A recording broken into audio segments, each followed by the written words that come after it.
Olá, pessoal, sejam bem-vindos para mais um encontro de Filosofia da Educação do Instituto Federal de São Paulo, do campus São Roque.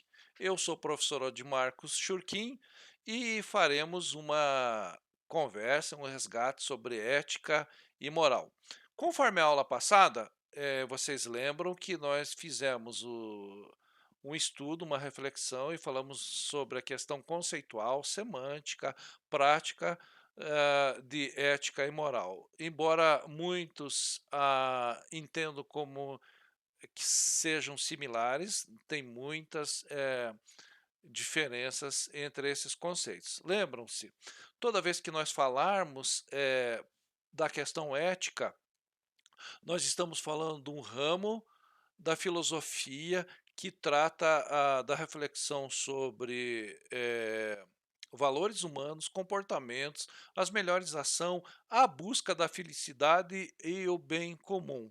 Então, ela está num campo teórico, num campo reflexivo, ela não trabalha de forma coercitiva, ela vai trabalhar, ela vai refletir. Já quando nós tratamos das questões morais, nós estamos falando de regras, nós estamos falando de comportamento, principalmente no que tange a tradições, a culturas, chega-se até a uma, uma miscelânea com a religião, mas também na área profissional, né, nós vamos observar a ética em comportamentos, em atitudes, em regras, por exemplo, códigos. Por exemplo, eu posso citar para vocês o OAB, CRM, CRO. Então, são normas e condutas profissionais. Na esfera da sociedade, então, ao contrário da ética, que ela é temporal, ou seja, ela não sofre com o tempo e geografia, ou seja, tempo e espaço, por exemplo, ser honesto, e não importa se é no século XXI, no século X, honesto é um valor, é uma virtude e não se abala com tempo e espaço. Já a moral, ela vai depender de tempo, espaço, costumes, como eu falei, as tradições. E um exemplo bem simples que eu já tinha falado para vocês é que a questão do vestuário, por exemplo, no litoral nós ficamos mais despojados, digamos assim, há um aceite, né, com uma roupa mais menos rigorosa, e então, assim, é só imaginar o litoral e o Planalto já tem algumas diferenças devido à geografia, né. No que se diz respeito ao aceite, né, a a ao decoro também, né. Muito bem, então, ética, o campo da reflexão, da do ramo da filosofia, a ética, costumes, tradições, regras, normas, condutas. E dentro desse contexto, então, nós encerramos. Eu já aproveito e faço um link para nós falarmos agora sobre pensadores da educação, que é o tópico que nós, a partir de agora, vamos começar a desenvolver, falar sobre os pensadores da educação. Eu separei dois pensadores e separei duas obras muito interessantes, muito marcantes, né? Elas são brilhantes e eu convido, né, que essas obras façam parte do seu acervo de futuros professores, de licenciandos que são. Então, a primeira delas é uma obra muito interessante chamada Emílio. Ela figura na educação, ela figura na pedagogia, escrita por Jean-Jacques Rousseau, pensador iluminista. Toda vez que nós falarmos em iluminismo, né, nós vamos lembrar das luzes. Para os gregos também, assim como os iluministas, a luz significa conhecimento, né?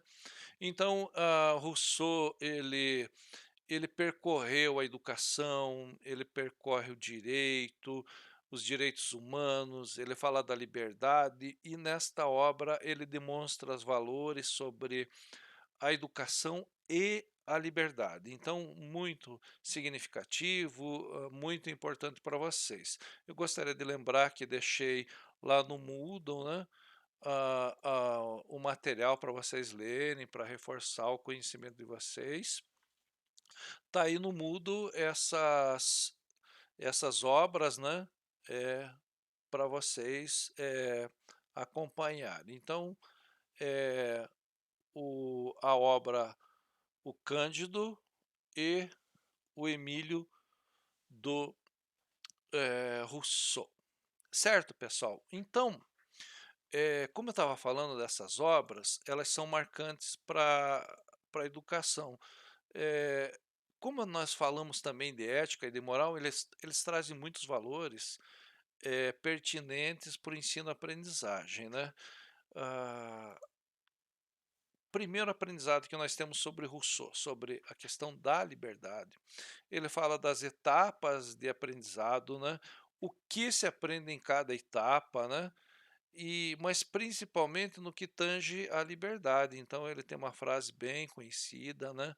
Que o homem é bom por natureza, porém a sociedade o corrompe. Então ele ficou muito conhecido, né? Com essa obra, da importância, né, de nós termos uma educação de qualidade para todos, plural, e as consequências de não termos isso, principalmente no momento que nós vivemos, né, numa pandemia, de incertezas, de medo, abriu-se tanto o abismo, né, das mazelas sociais, o abismo entre pobres e ricos, né?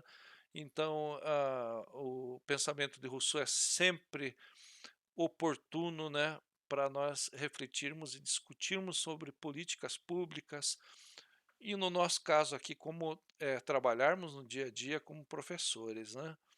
Então, outro pensamento aqui já é de Voltaire. O Voltaire falava de liberdade, mas no âmbito mais, digamos assim, no âmbito da liberdade de expressão, né? Eu coloquei essa, esse tópico aqui só para, além da frase dele, né? Muito interessante, para falar do nome dele, né? Que Voltaire, o nome dele era François-Marie Riet.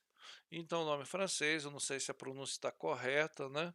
Mas só para vocês lembrarem, a título aqui de concurso, né, que nós teremos sempre, eu tenho absoluta certeza, né, que Rousseau e Voltaire sempre vão ser referenciados, pedidos, eles têm muita visibilidade no meio acadêmico e nos concursos, eles não deixam de ser esquecidos, muito menos não são declinados, muito menos preteridos. Então, a importância também nós estudarmos, né, não só da questão pragmática, né, da questão cognitiva sobre esses autores. Então, toda essa conversa, né, que eu estou fazendo com vocês é para que vocês tenham um incentivo, né, para poder conhecer, poder ler esses autores, essas obras.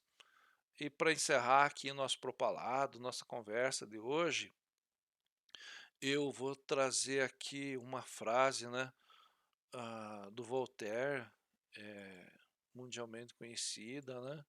Se eu tivesse que escolher uma, né, só em toda a minha vida, eu tenho certeza que seria essa, né? Então, queridos alunos, né, os ouvintes, eu posso não concordar com o que vocês dizem, mas darei a minha própria vida para que vocês tenham o direito de dizê-las, né? Então, assim, Voltaire é muito conhecido, ele é muito falado, né, na mídia, nos estudantes de marketing, no direito, né, no que tange à liberdade de expressão. Espero que vocês tenham gostado, espero que façam uma reflexão sobre o material que eu deixei para vocês. Eu só gostaria de reforçar que principalmente sobre o Voltaire, eu deixei mais um convite do que um texto filosófico. É uma editora que está lançando uma obra e um autor, e eles fazem uma descrição, né, do que seria, né, a, a obra do Voltaire. Então, ele viaja na literatura, na filosofia, no direito.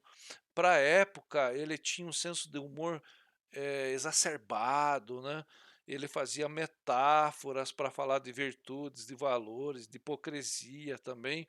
Então, eh, eu acho que mais do que significativo é uma oportunidade ímpar, né, de conhecer esses autores, né? E de alguma forma eles farão parte do nosso dia a dia, né? Quando nós estivermos em sala de aula repassando conhecimentos ou transformando os nossos estudantes, alunos, em protagonistas do conhecimento, né? Essa é a ideia, né? Que nós aceitamos o contraditório, que não corramos atrás da unanimidade, né? Que, segundo alguns autores, é uma tolice, né? Querer ser unânime, né? Nem todos vão concordar com aquilo que eu falo, as pessoas têm direito de fazer a réplica, né? Então essa é a ideia. Então eu encerro a nossa conversa de hoje, né? Com a apresentação dessas duas obras fantásticas de Voltaire e de Rousseau, pensadores iluministas do século XVIII. Foi feito bem no finalzinho, né, do século XVIII, todas essas grandes obras. Muito obrigado pela atenção. Mais uma vez, eu gostaria de dizer que é uma honra trabalhar com vocês, passar informações para vocês, trocarmos informações. É uma alegria estar na escola pública, buscando qualidade na produção científica, acadêmica, e estou à disposição. Me acione se vocês tiverem dúvidas, não guardem dúvidas, dúvidas de hoje são problemas para o amanhã. Então, pessoal, até breve e nos vemos lá no Moodle. Tchauzão!